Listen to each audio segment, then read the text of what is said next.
Trump যে সিজ fire করেছে কিন্তু সেটা কেউ মানছে না কেন? আজকে ইসরায়েল আর সমস্ত শক্তি দিয়ে ইরানের উপরে হামলা করছে। ইরানও বসে নেই, সেও পাল্টা প্রতিরোধ গড়ে তুলছে। ইসরায়েলের বিভিন্ন জায়গায় আজকে হামলা হয়েছে। সিজ ফায়ারের পরেও কেন আমেরিকার এই কথা মানছে না, তার আসল কারণ কি? যদি আপনারা নিজেরা একটু বিশ্লেষণ করেন দেখবেন যে এই যুদ্ধে কিন্তু আমেরিকা শুধু মোড়ল ছিল না, সে কিন্তু নিজেও এই যুদ্ধে অংশ নিয়েছে, যুদ্ধ জড়িয়ে গেছে এবং ইরানও কিন্তু পাল্টা আক্রমণও করেছে তার ঘাঁটিতে। সেক্ষেত্রে এখান থেকে উঠেই তড়িঘড়ি করে সে 12 দিনের যুদ্ধ স্থগিত ঘোষণা, সিজ ফায়ার যে ঘোষণাটা করলো সেটা এখন না ইসরায়েল না ইরান কেউ মানছে না। যদিও ইরান থেকে অফিসিয়ালি আমরা স্টেটমেন্ট পেয়েছি, তারা এই সিজ ফায়ারের প্রতি তারা গুরুত্ব দিয়েছে, কিন্তু সেখানে আক্রমণ ইসরায়েল থামাচ্ছে না, ইরানও থামাচ্ছে না, বরঞ্চ আজকে আরো দেখলাম ভয়াবহ রূপ নিয়েছে এই হামলার। অনেকে বিশ্লেষণ করছেন এইভাবে যে ট্রাম্পের কথাতেই যুদ্ধ থেমে গেল, কিন্তু ভিতরের দৃশ্যটা কি, ভিতরের অবস্থানটা কি, সেটা কিন্তু স্পষ্ট অনেকেই করছে না। আমরা যেটা পশ্চিমা মিডিয়া থেকে জানতে পাই সেগুলো নিয়ে কিন্তু আমরা মূলত নিউজ করি, আলোচনা করি, এই বিষয়টা নিয়ে আমরা আলোচনা করি বা আপনাদেরকে অবগত করি। কিন্তু অ্যাকচুয়ালি কি যুদ্ধ থেমেছে? এই প্রশ্নটা কিন্তু প্রতিনিয়ত আমরা পাচ্ছি, কন্টিনিউ আসতেছে যে যুদ্ধ যদি থেমেই যায়, সিজ ফায়ার যদি হয়েই থাকে, তাহলে এখন এত হামলা কিসের? এখন এত বড় বড় হামলা কেন দেখতে পাচ্ছি ইরানের উপরে, ইসরায়েলের উপরে? তাহলে ট্রাম্পের এই কথার ভিতরে কোনো রাজনীতি আছে কিনা, এটা এখন কিন্তু খুবই গুরুত্বের সাথে দেখা হচ্ছে। ইরান ইসরায়েলের মধ্যে আসলে কি শান্তি হলো? আসলে কি তারা এই সিজ ফায়ারে শান্তি পাবে? সাধারণ জনগণ যারা বাসিন্দা যারা আছে তারা কতটুকু শান্তি পাবে?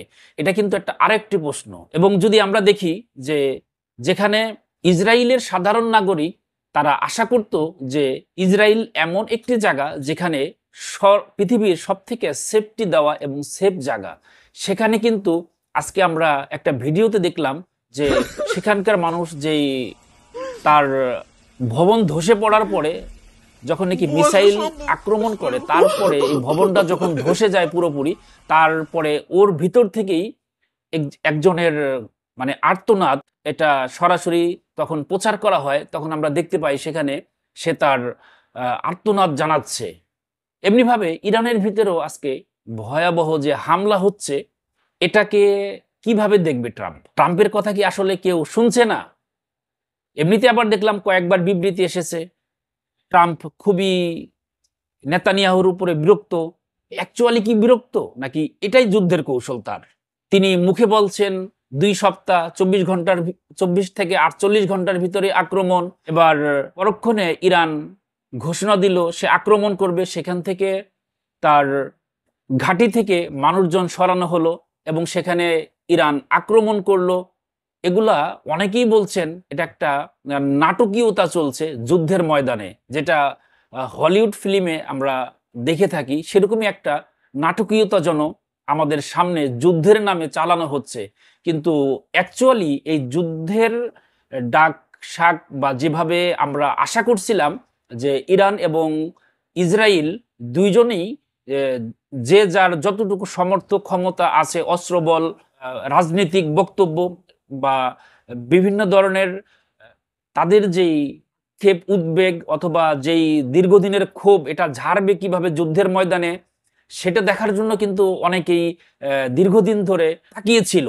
বিশেষ করে ফিলিস্তিনের প্রায় 60,000 মানুষকে হত্যা করার পরেও, 15,000 শিশুকে হত্যা করার পরেও, এই পুরো 22 থেকে 23 লক্ষ মানুষের ঘর বাড়ি নিশ্চিহ্ন করে মাটির সাথে মিশিয়ে দেওয়ার পরেও যেই সবার একটা ইচ্ছা ছিল যে সবাই দেখবে যে এখানে কিছুটা হলেও ইরান তার প্রতিফলন দেখাচ্ছে, ইসরায়েল কিছুটা হলেও শাস্তি পাচ্ছে। যদিও আমরা ইরানের পক্ষ থেকে মুসলিমরা, সারা বিশ্বের শান্তিগামী মানুষ যারা দেখতে চেয়েছিল যে এই প্রতিক্রিয়াটা কেমন হয়, এই যুদ্ধবিরতির পিছনে কারা কারা যুক্ত ছিল এবং কি ছিল তাদের উদ্দেশ্য, আমরা যদি এক নজরে খেয়াল করি তাহলে দেখব ইসরায়েলের কথায় আমেরিকা এসে ইরানের উপরে তার সর্বোচ্চ ক্ষমতা প্রয়োগ করেছে, যার কোনো ভিডিও অডিও তেমন কোনো রেকর্ড আমাদের চোখে পড়েনি বা আমরা দেখতে পাইনি। কিন্তু যেই আমেরিকা, যেই ট্রাম্প আজকে বলতেছে সিজ ফায়ারের কথা, এই যুদ্ধে তো সেও ইনভলভ, তো সেখানে সে যদি সিজ ফায়ার করে ইসরায়েল এটা কেন মানবে